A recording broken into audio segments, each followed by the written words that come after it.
Pucherman le Ramtana Topi Zong Te Winia so Munatanga Lom Lute I own Tibai can book the Oni. Hey, when he to say he Katiam Nova Chivan Alom Lupoka Unita Timai Taila Tika Kadu Oba. Amara kan how to ten headquarter ngay ani se ti kha I andu da na ne bangin when the headquarter emen lom du thi ro pui katia lom thu po kan sei ani hey min lo thu table up when he min tro yom tu te pali ania introduction han pe su kan duwa asan su Namru na kal helai mun na kal photo na ilom her che ta tan po thain kan sia e ka soi kha kan lam kha lo ding ta zel ula thang e lo bang pc avala timayang oh ani he kan unit secretary iro ania tin tu na hian campaign chairman a treasurer lai mek ani pusota oi no sir oh okay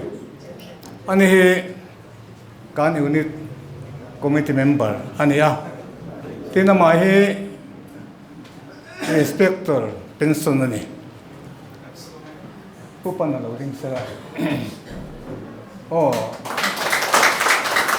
ani he kan member ni nom tak ani bokani ale ama he sibudar pension ani bokani hey voina kan sei masak du chu kum sang khat zakwa o sang khat sang hi som pakhat khan chon mun he kan om bel chawa e kan han phe kha tu ma mel thiat poi kan nei lawa chuti lai chuan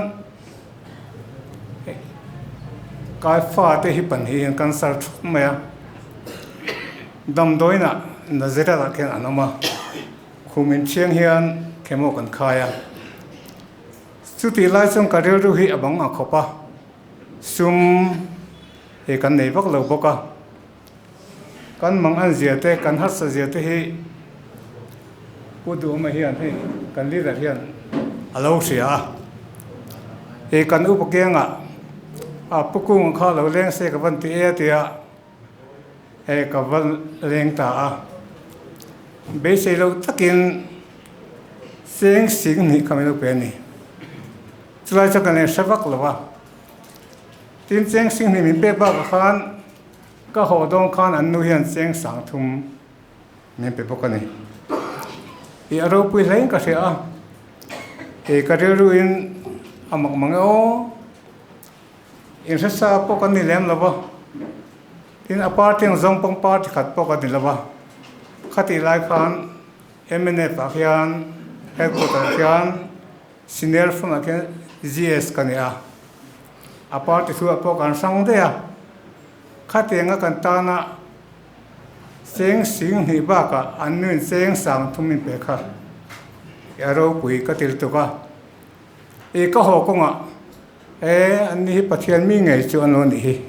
kate pathian hen alam thu kan sei bok a chu kalom em awangin when hian sei lo the ni ngan selawa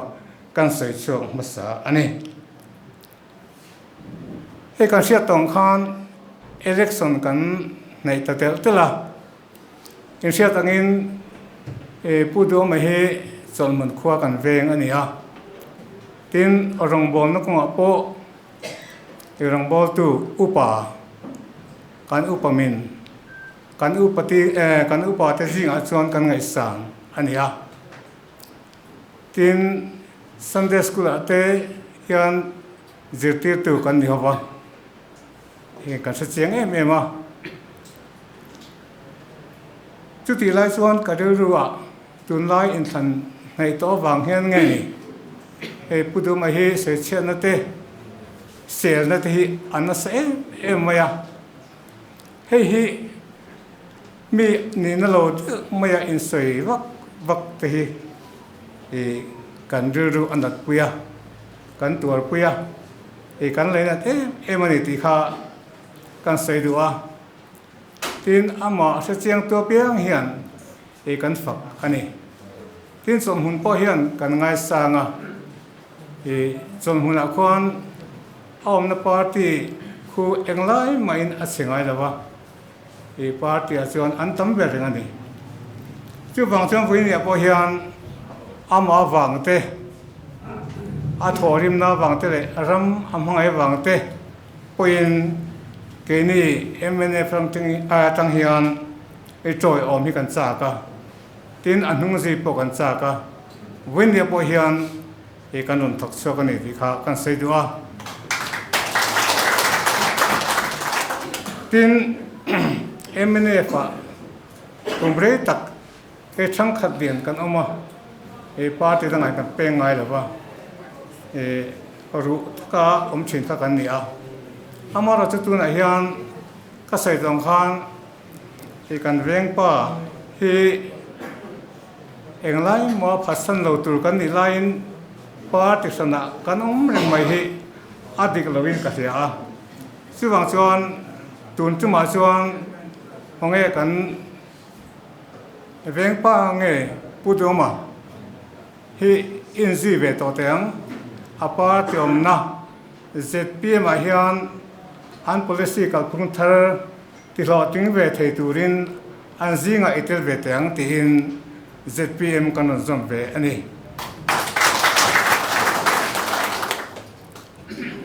when ye hian lom tu sei tu tam tak oma he kan hoi ve la e kan pui ting tanga a thamon he point kan sia a tuna chuan ZPM a phur taka a kan candidate te po tling nge ti turin e chandra turin kan pe ani a tin chu ba ka chuan e kan candidate sung sang a hian lom thu kan sei du boka e pathian zara kan thlan tin nge po kan ringa mong zang le mi fel menon pesau te he abial te khon kan loma e kan lungo ai sai ni ti kha kan sei du bok ani